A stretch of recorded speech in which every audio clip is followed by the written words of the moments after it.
Hello दोस्तों। तो Python सीखने की इस सीरीज में आज हम लोग सीखेंगे फंक्शन इन पाइथन।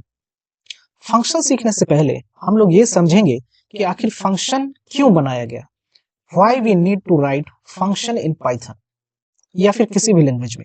तो आइए पहले हम समझते हैं कि फंक्शन की जरूरत ही क्यों पड़ी, फिर हम फंक्शन का डेफिनेशन और उसका बॉडी और सब कुछ देखेंगे। अभी आप देखिए, यहाँ पे आपको कुछ प्रिंट स्टेटमेंट दिख रहे होंगे। ये 4 प्रिंट स्टेटमेंट, इसमें मैंने वेलकम किया है राम, श्याम, मोहन और कृष्ण को। मीन्स हमारे पास कुछ मेहमान आए हैं और हमें वेलकम करना है। अगर 4 लोग हैं तो प्रिंट स्टेटमेंट से हमें 4 बार प्रिंट करना पड़ेगा वेलकम राम, वेलकम श्याम, और ये भी वर्क करेगा नो डाउट। हम इसे अगर प्रिंट करते हैं, रन करते हैं, तो ये सभी का वेलकम कर रहा है, नो डाउट ये भी सही है। लेकिन क्या होगा अगर इससे ज्यादा मेहमान आ गए, या क्या होगा अगर इससे ज्यादा बड़ा कोड है? कैसे? चलिए आते देखते हैं दूसरे प्रोग्राम में। लेट अस सपोज अब ये है जो हमें प्रिंट करना है। ये मैंने एक बैंक का रेफरेंस लिया है, we are from XYZ bank. मैंने एक ऐसा रेफरेंस लिया है कि कोई बैंक है जिसमें बहुत सारे कस्टमर्स हैं। यहाँ पे मैंने सिर्फ 4 कस्टमर का डेटा लिया है। बहुत सारे कस्टमर्स हैं और उनको कुछ प्लान एक्टिवेशन का मैसेज जाना है। तो यहाँ पे dear Ram, we are from this bank, you are our valuable customers, we are happy to inform you that your plan has been activated and so on। पूरी चीज यहाँ पे लिखी हुई है जो भी उस कस्टमर के पास भेजना है। अगर उस बैंक में 1000 कस्टमर हैं तो क्या आप प्रिंट स्टेटमेंट और इतनी सारी चीजें 1000 टाइम्स लिखेंगे या फिर कॉपी पेस्ट करेंगे? कॉपी पेस्ट भी कर सकते हैं, लेकिन हर बार आपको ये नेम चेंज करना पड़ेगा और 1000 टाइम्स प्रिंट स्टेटमेंट लिखना पड़ेगा। मीन्स यहाँ पे आप प्रोग्रामिंग में कोड का डुप्लीकेसी कर रहे हैं, बार बार सेम चीज लिख रहे हैं। इससे निजात पाने के लिए किसी आलसी आदमी ने, किसी पगले ने सोचा कि क्यों मैं इतना करूं, चलो मैं एक ऐसा कुछ करता हूं कि एक बार ही लिखूंगा और बार बार उसका यूज करूंगा। और उसने बनाया फंक्शन। और फंक्शन बनाने के लिए उसने क्या किया, सबसे पहले लिखा डेफ, फिर लिखा नेम XYZ बैंक, और उसके अंदर एक पैरामीटर पास कर दिया नेम। क्यों? क्योंकि इसी नेम को तो चेंज करना है, राम, श्याम, मोहन, यही तो है। और उसके अंदर एक प्रिंट स्टेटमेंट लिख दिया, वही प्रिंट स्टेटमेंट जो कि बैंक में जो कस्टमर्स हैं उनको सेंड करना है। आपको ये वाली चीज थोड़ा सा अटपटा लगा होगा कि ये कैसे लिखा, मैं इसको भी डिस्क्राइब करूंगा, लेकिन अभी आप सिर्फ फंक्शन पे ध्यान दें कि प्रिंट में उसने वो चीज लिखा जो उस कस्टमर को सेंड करना था। बस एक काम बच गया था, इस फंक्शन को कॉल करने की। यानी हमें अब राम के लिए इस फंक्शन को कॉल करना है। इस फंक्शन से बाहर आके हम इस फंक्शन का नेम और पैरामीटर के अंदर नेम पास कर देंगे, जो नेम हमने यहाँ पे दिया राम। और अभी अगर हम लोग इसे रन करेंगे तो पूरी चीज कहानी आ गई और यहाँ पे आ गया राम। अगर यही चीज मुझे श्याम के लिए करनी है तो मैं लिखूंगा XYZ बैंक और अंदर में श्याम। अभी हम रन करेंगे तो डियर श्याम, सेम चीज लिख के आ गई श्याम के लिए। तो इससे क्या आपको देखने को मिला कि एक तो कोड हमने बहुत ही कम लिखा, उधर जितना कोड था आपने इसमें जितना कोड आपने देखा, ये इतना लेंदी ये नहीं दिख रहा है।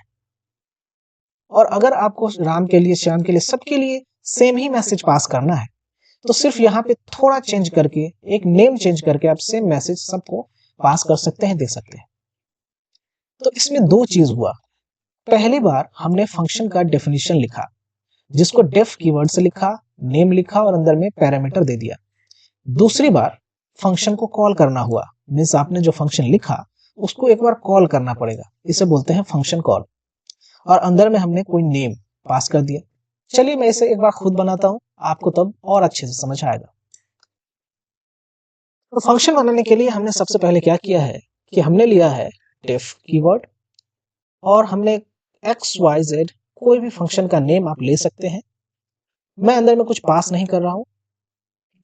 इसके बाद आपको देना होगा कॉलन। कॉलन देने के बाद जैसे इंटर दबाते हैं आपका कर्सर खुद ब खुद इतना इंडेंटेशन छोड़ देता है।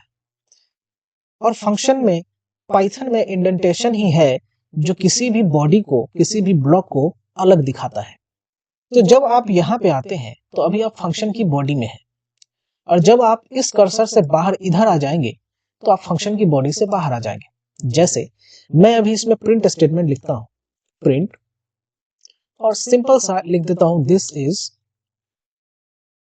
A function. ठीक है, अभी मैंने एंटर किया और कर्सर वापस से हमारा पी के सामने नीचे में ही ब्लिंक कर रहा है। लेकिन अगर मैं यहीं पे फिर कुछ लिख दूंगा तो ये फंक्शन की बॉडी में ही काउंट हो जाएगा। इसीलिए मुझे बैक स्पेस दबा के डेफ के सामने कर्सर को लाना पड़ेगा, और जैसे ही डेफ के सामने कर्सर आया, अब हम इस फंक्शन को कॉल कर सकते हैं एक्स वाई जेड और फंक्शन का पैरेंथेसिस। अभी हम इसे रन करके देखेंगे।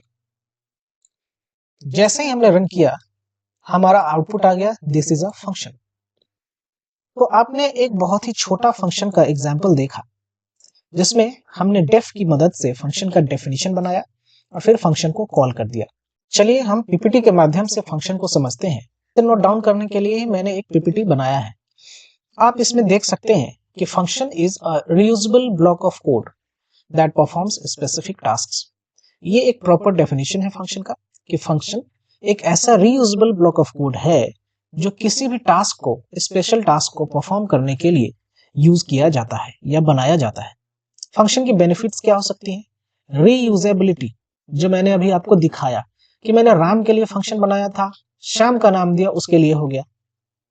कृष्ण का नाम देंगे, मोहन का नाम देंगे, राजू का नाम देंगे, जिसका भी नाम देंगे वो फंक्शन उसी का हो जाएगा। तो रीयूजेबिलिटी भी इसका एक बेनिफिट है।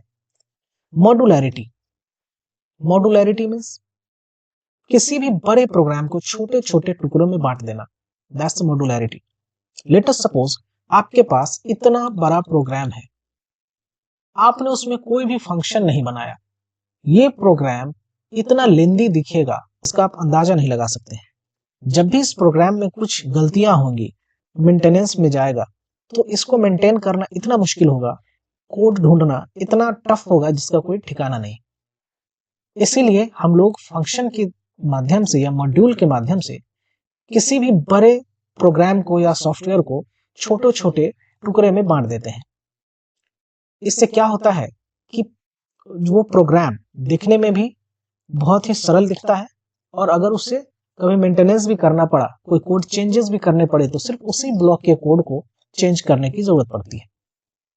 इजियर मेंटेनेंस, मैंने अभी अभी बता दिया कि मेंटेनेंस करने में भी आसानी होता है। बेटर रीडेबिलिटी, पढ़ने में आप पूरा समझ चुके हैं कि जब आप छोटे छोटे टुकड़े में किसी भी सॉफ्टवेयर को बांटेंगे तो उसको पढ़ने में भी जो है वो बहुत ही आसान होगा। फंक्शन का सिंटैक्स अभी आपने देखा, जो मैंने बना के आपको दिखाया, आप इसे नोट डाउन कर सकते हैं। फंक्शन जो भी रिजल्ट आता है उसे कॉलर फंक्शन के पास भेजता है, जहां पे हम फंक्शन कॉल करते हैं वहां पे रिटर्न करता है, और वो तीन तरीके से कर सकता है। पहला सिंगल वैल्यू रिटर्न करके, दूसरा मल्टीपल वैल्यू रिटर्न करके, और तीसरा कोई वैल्यू रिटर्न नहीं करके। तो हमने इस टाइप के फंक्शन को अभी देखा जहां पे किसी वैल्यू को उसने रिटर्न नहीं किया। चलिए आए फिर से देखते हैं। तो ये एक एग्जाम्पल है नो वैल्यू रिटर्न, किसी वैल्यू को रिटर्न नहीं करेगा। तो मैं यहां पे मेंशन कर देता हूं। नेक्स्ट हम बनाते हैं फंक्शन रिटर्न वन वैल्यू। मैंने डेफ की मदद से एक फंक्शन बनाया ऐड का, add numbers.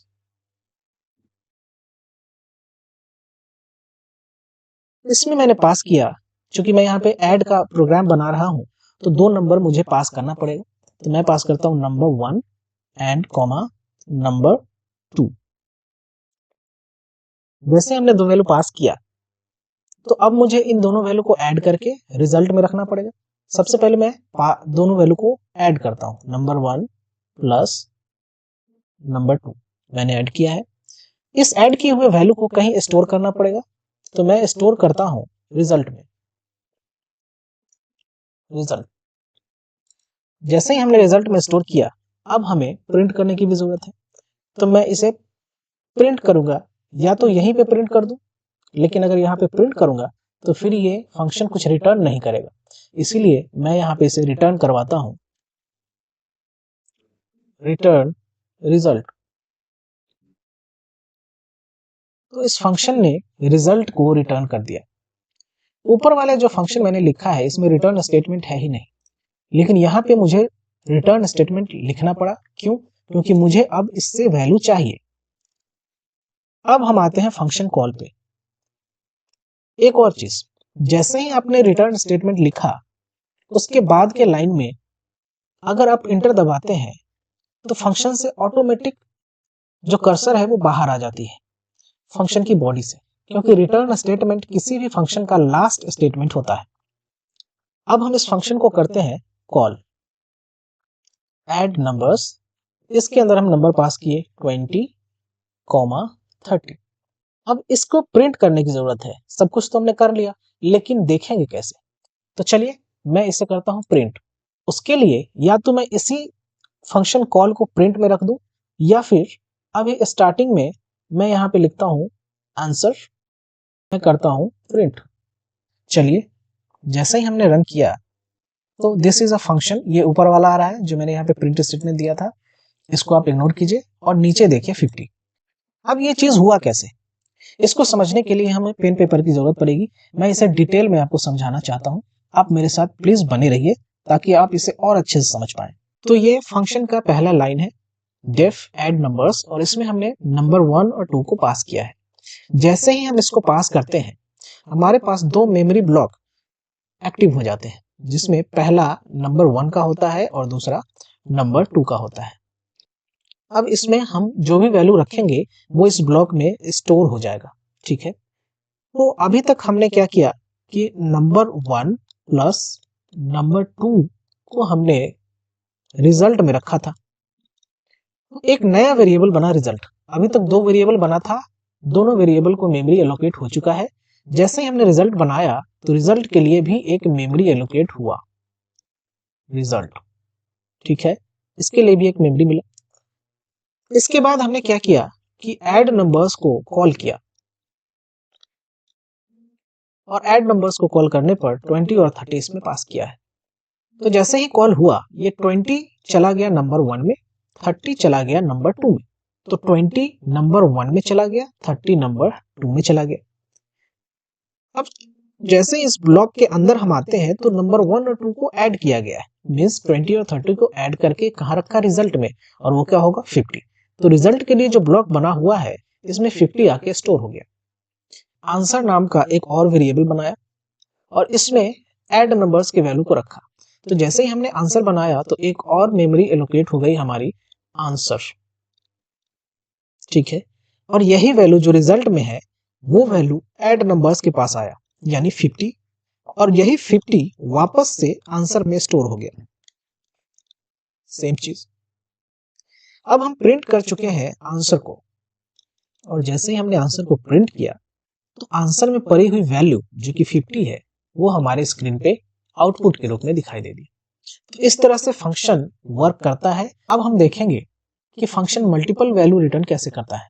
Return multiple value को दिखाने के लिए मैंने एक फंक्शन बनाया है xyz, और उसके अंदर दो आर्गुमेंट, दो पैरामीटर पास किया है, एक नेम और एक एज। रिटर्न मैंने कर दिया इसी नेम और एज को। तो ध्यान रखिए, जब भी हम लोग मल्टीपल रिटर्न स्टेटमेंट में मल्टीपल वैल्यूज देते हैं, हम ब्रैकेट का यूज करते हैं, और फिर बाहर आके हमने कॉल कर दिया है इसी फंक्शन को, और नेम में राजू पास कर दिया और एज में 30 पास कर दिया। अभी हम रन करेंगे। जैसे ही हमने रन किया, हमें प्रिंट कुछ नहीं दिखा है क्योंकि हमने प्रिंट स्टेटमेंट तो दिया ही नहीं। तो मैं क्या करना चाहता हूं कि जो मैंने फंक्शन कॉल किया है इसको प्रिंट में डाल देता हूं, प्रिंट, और इसी के अंदर हम इस फंक्शन कॉल को डाल देते हैं। और अभी देखते हैं रन करके होता है कि नहीं। जैसे ही हमने रन किया तो ये राजू और 30 प्रिंट हो चुका है। लेकिन अब ध्यान दीजिए कि जब हम सिंगल वैल्यू वाला प्रिंट किए थे तो वो आंसर डायरेक्ट आया था, लेकिन मल्टीपल वैल्यू में ये एक टपल बन गया है। This is a form of tuple. आप टपल पढ़ चुके हैं? अगर नहीं तो मेरे वीडियो में मेरे चैनल पे ये वीडियो टपल और जितने भी डेटा टाइप्स हैं वो दे दिया गया है। एक चीज जो मिस हो गई है अभी तक, वो मैं आपको बताना चाहता हूँ। तो पहले मुझे इसमें नेम पास करना पड़ेगा। नेम पास करने के बाद मुझे एक नेम और एक और स्ट्रिंग को प्रिंट करना है, तो उसके लिए एफ स्ट्रिंग का यूज किया जाता है। एफ कोई स्ट्रिंग लाइक वेलकम और इस ब्रैकेट के अंदर देना पड़ेगा पैरामीटर यानी नेम। जब हम इस तरह से देते हैं तो ये एफ स्ट्रिंग स्ट्रिंग कॉन्केटिनेशन का वर्क करता है, यानी दो स्ट्रिंग को जोड़ देता है। इसको देखने के लिए